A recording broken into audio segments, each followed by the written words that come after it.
How's it going, guys? Welcome back to another video. Today I wanted to talk to you all about the most common questions that I get asked while I am streaming. However, because there is quite a lot, what I'm going to do is break these down into a couple, maybe 2 or 3 videos eventually. But today we're going to start off with the ones that specifically are the questions I get asked about magic, as there is quite a lot, as obviously I just use magic over and over again and don't really switch it up whatsoever. So in this video, I'll be answering the most common questions that I get asked on stream, the ones that I answer almost every single stream multiple times, just because if these questions are asked as common as they are, then there's clearly quite a lot of people that could benefit from a video like this. It is worth keeping in mind though that a lot of people will know the answers to these questions, so they will be timestamped, so you can check them out which ones they are and stuff if you just check the description. But otherwise, if you do enjoy, leave a like, subscribe to the channel if you are new, and let's go.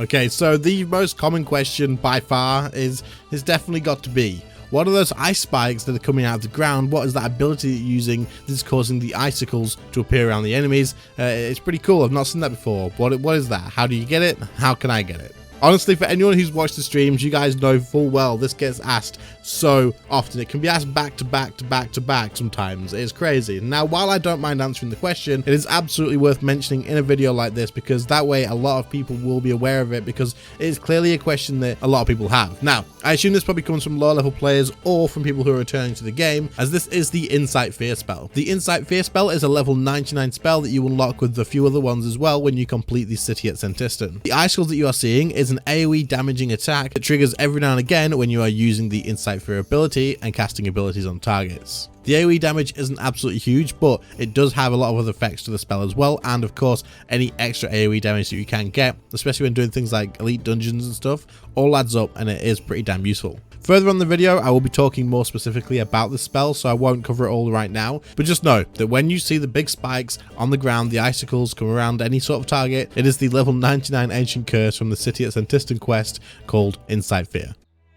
Okay, so one of the next things that I get asked a hell of a lot is going to be my Staff of Armadyl basic spec rotation. Now, what I mean by this is, and when I say basic, I kind of added that myself, because there is no set rotation to this, and it changes on the fly so much. It's going to be different almost every time you use it. It'll be similar, but you have to adjust on the fly depending on how much adrenaline you have, which boss you're doing, what mechanics happening at the time. There's a lot you need to sort of take into account, but I will give you a baseline, because of course every time I use the spec I am following a kind of a specific order. It just changes quite a lot. So we will follow the basics, and then I'll talk about that, and I'll use it at combat dummies and show you afterwards, but I'm going to put it on screen for you now so you can see it nice and easy, as talking through it will be pretty quick. So this should be a bit easier to follow. So a few things before you even start it: you want to make sure you have your Calgarian Demon spec active, and then you're going to want to make sure you have your Grimoire active, and you're going to want to make sure that you are overloaded. Overload is incredibly important, because if you don't have an overload active, you will not crit all the time with tendrils. It is not guaranteed, and you need that crit guarantee. Next, of course, start on 100% adrenaline and make sure you have planted feet available to yourself. So I will start on dual wield, because that's where my planted feet is, and then as soon as I use sunshine, I will swap back to my staff, as my first ability will likely be something like combust. Keep in mind the basic abilities in this, except for greater concentrated blast, can just be chucked around. It doesn't matter too much. Okay, so to start off, I will use smoke cloud on the boss, and then I will drop my sunshine and use an adrenaline renewal or adrenaline potion straight away. Then I will throw my vulnerability bomb, and I will have changed to my staff again at this point, and I will start using abilities. We'll say we start off with combust, and then as soon as combust is done, I will change back to my dual wield and use greater concentrated blast, followed by dragon breath. And you will see at this point tsunami is available, as we are past 40% adrenaline and we do have enough Insight Fear stacks to be able to use it. I will change back to my staff, and I will use a 4-tick auto attack with tsunami, and then instantly change back to dual wield and use greater concentrated blast. This will build your adrenaline up nice and high. From this point, you are trying to get yourself past at least 65% adrenaline, as once you use the staff, you want to use limitless and then tendrils. So after tsunami, once you go back to greater concentrated blast, you will either see your adrenaline jump up really high, or you may be sitting around about 60%. If you are around about 60%, then just use one more basic attack and you'll be absolutely fine. If you are a lot higher, then you can instantly, if you would like to, go into the staff spec. Once you've used the staff spec, this is where it depends a lot on how much adrenaline you do have. So staff spec goes off, and you'll be sitting anywhere probably between 15% and 35% adrenaline, maybe even more depending how much you crit, or if you did get any relentless procs. You're going to want to have 15% adrenaline to use tendrils. However, if I have a bit higher than this, I will tend to use wild magic first and then use tendrils after that. Keep in mind you will need to use limitless directly after staff spec to make sure you can use these thresholds. Once you do use tendrils, let it play out for the full duration, as this will build your adrenaline up really quickly, and it also does a great amount of damage considering every attack is a crit. As soon as tendrils finishes, you want to go into omni power, and then depending on your adrenaline from here, you either want to just continually spam Armadyl battle staff or go into other thresholds. But that's pretty much as far as I can take you for a baseline. Alright, so with that all said and covered, hopefully it'll make a little bit of sense, and more so when I go over it with you guys now. Now, of course, this may have 1 or 2 abilities slightly different. I will try my best to stick to what I said, but like I say, it changes on the fly, and this must be about the 20th time I've recorded this to try and show you guys, because I don't know, I might make a blooper thing because everything just keeps going wrong, so we'll see what happens. But either way, you want to have your prayers on, make sure you've got those on, make sure you have your grimoire on, make sure you're overloaded, which we are of course, and then of course use your Calgarian demon as well. Make sure that spec is done. Then you're going to start off with a smoke cloud, followed by your sunshine and adrenaline renewal, and then you want to use your vulnerability bomb, and then instantly I'm going to change from my dual wield from my planted feet into a staff, so I can start off with combust. I'm going to 4-tick with combust, and then I'm going to use dual wield, greater concentrated blast, dragon breath, and then I'm going to go into a staff tsunami. From there, I'm going to go back to greater concentrated blast, and we'll see how it goes from there. Yeah, so let's do our smoke cloud and our tsunami with adrenaline renewal. Then we're going to change to our staff, use our combust, back to greater concentrated blast, followed by dragon breath, and then back to staff, tsunami, greater concentrated blast back up so we can use staff spec nicely. Didn't need to use that rack, but it's okay. Staff, wild magic with limitless, and tendrils. This is going to build our adrenaline up a hell of a lot, assuming we do get some crits. Use all of tendrils, then use omni power. We didn't get much adrenaline back, so use a greater concentrated blast again, followed by another ability, and then you can use Armadyl battle staff. So that was actually pretty good because it shows what happens when your adrenaline doesn't build up just unlimitedly, basically, and you kind of have to use other abilities again, like greater concentrated blast, to build up again. And from that point on, you pretty much just use Armadyl battle staff as much as you can. But yeah, if you don't get a ton of adrenaline when you've used omni power and stuff, just change back to dual wield, use your greater concentrated blast again, because when you use that with a tsunami spec active, there's a good chance that you're going to build your adrenaline pretty damn quick. That's pretty much how that looks though, and hopefully it does help. If it doesn't really make much sense, then just send me a DM on Discord. I don't mind going over it with people. I do try and reply to each and every one of you guys, so I will get there. I'll try my best.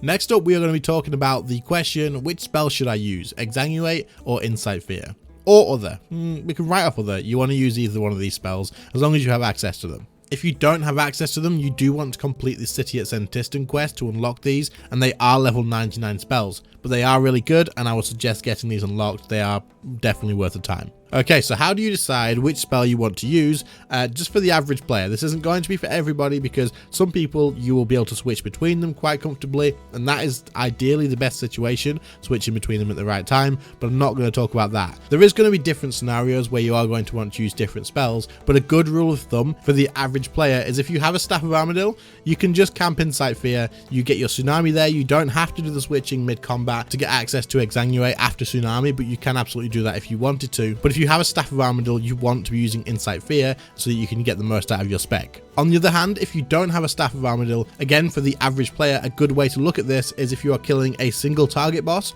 use Exsanguinate. If you are killing a multi-target boss, or you are doing things like Elite Dungeons and clearing out any mobs, then you may want to use Insight Fear for the extra AoE damage, and of course to be able to use Tsunami. Now, there is also some other things to take into account as well. If you don't have a Staff of Armadyl and you are using Insight Fear absolutely everywhere, you need to sort of think, is it worth using? This is an expensive spell, it costs an absolute fortune to use, and while it does give you access to that Tsunami spec, meaning you can build your adrenaline up nice and quick, if you're just going to be camping this without a Staff of Armadyl, I personally don't think it's worth the cost. That being said, you have to keep in mind that this could just depend on your playstyle, but the reason that I don't think it's worth the cost is, before using a Staff of Armadyl, I would just camp Exsanguinate everywhere unless I was killing AoE stuff. Adrenaline was never an issue. I was constantly still using a Gothic Staff to dump adrenaline. I always had more than I needed, as because you are not using a Staff of Armadyl that costs 50% adrenaline, and you're not firing off Armadyl battle staff specs as well,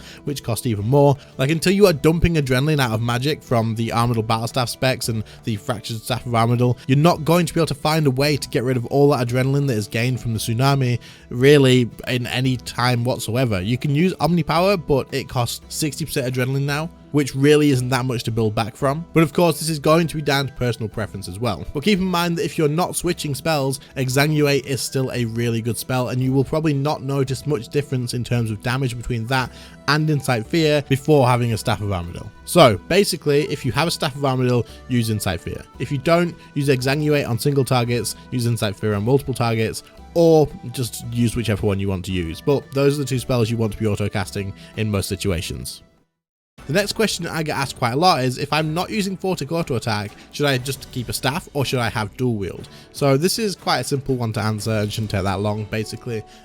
Dual wield is a hell of a lot better if you have Greater Concentrated Blast. That's at the moment, it could change in the future, but for now, if you have access to Greater Concentrated Blast, dual wield is far ahead of just using a staff. That being said, I don't want to put anyone off from having a staff if you can't afford Greater Concentrated Blast right now. Don't panic, it is still absolutely fine, and eventually you will want a staff if you are going to learn Photicking, and I mean, you can always sell it back when you do manage to get Greater Concentrated Blast unlocked. Greater Concentrated Blast is an expensive codex, and it will probably be an expensive codex for quite a while, so if you can afford a Noxious Staff, for example, but you can't afford the Dual Wield Elder Orb and Wand plus the Greater Concentrated Blast codex, then just stick to your staff, it's not a problem, and it will still perform just fine. This is just for those that want to get the absolute best possible situation, and yes, dual wield is better than two-hander if you're not switching between them. That doesn't mean you shouldn't Photic though. If you're enjoying magic, if you like magic, give Photicking a go. It actually becomes more useful than just DPS. There's a lot more to it. You can freeze things in place, you can use different spells at different times. It is incredibly useful to know about. Alright, so the last question that I get asked quite a lot is going to be, what are in your essences of finality? So I always have two with magic, of course, as this is going to be like the base thing, and then I'll always have my extras, which I'm not going to include in this, because that's just like SGB and Statius Warhammer if I need to use one. But for the base two, what you're going to want to have is a Gothic Staff in one of them, and then a Armadyl Battle Staff in another one if you have Staff of Armadyl. You don't need to get this if you don't have Staff of Armadyl. It doesn't have any use outside of the Staff of Armadyl spec, as it costs a lot of adrenaline. Like, it costs a lot of adrenaline, so don't even worry about it. Only get this if you have a Staff of Armadyl. But yeah, Gothic Staff is absolutely worth having all the time. Just basically an extra threshold. You want to be using it. Trust me, you do not want to go anywhere without this if you have access to an Essence of Finality, and you can get a Gothic Staff pretty damn cheap. However, if you don't have an Essence of Finality, don't panic. The magic is still good. This is just a really good upgrade. After that, you get this once you've got your Staff of Armadyl, of course, and that becomes really useful and does a lot of damage, a hell of a lot of damage during the spec rotation. But outside of that, it just stays in the inventory, and this is the main one that I will use. Gothic Staff is incredibly useful for magic. It does a hell of a lot of damage. It also reduces their target's affinity, I believe, meaning that you can actually hit them a lot more accurately. So it is definitely something to consider getting. If you don't have one of these and you're working on upgrading magic, get a Gothic Staff Essence of Finality at some point. They are really good. Did I say they were good, by the way? I think I said it was good a few times. Alright guys, that is going to bring us to the end of this video. I hope you found some useful answers in here, and I hope maybe you learned something new. If you did, then leave a like on the video, subscribe to the channel if you are new. If you have any other questions, leave them down below. Maybe I'll go through the comments on this video and answer any questions through that I may be able to answer for you guys as well. Anyway, thank you all so much for watching. I really do appreciate it. Thank you to the channel members who support the channel that bit extra each and every single month. Your names will have been on screen, of course, and like I say, it's insane. Very much appreciated. Thank you very much. Other than that, thank you all so much for watching. I really do appreciate it, and I will see you all in the next one. See you later, guys.